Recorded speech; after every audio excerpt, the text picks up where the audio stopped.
আসসালামু আলাইকুম, সবাই কেমন আছেন? আশা করছি সবাই আল্লাহর রহমতে খুব ভালো আছেন। আজকে একটা অনেক দারুণ একটা রেসিপি নিয়ে আপনাদের সামনে হাজির হলাম, যেটা খুবই পছন্দের সবার।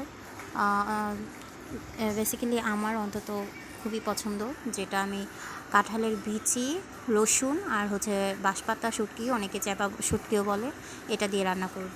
তো এই যে সরিষার তেলে পেঁয়াজ, রসুন এগুলি দিয়ে ভেজে মরিচের গুঁড়া, তারপর হচ্ছে দিয়ে একটু কষিয়ে কাঁঠালের বিচিগুলি দিয়ে দিলাম। এটা কষানোর পর সাথে শুটকি মাছগুলো দিয়ে দিলাম। এরপর হচ্ছে আবার কষালাম, পানিটা একটু শুকানোর পথে তখন পানি দিয়ে দিলাম সিদ্ধ হওয়ার জন্য।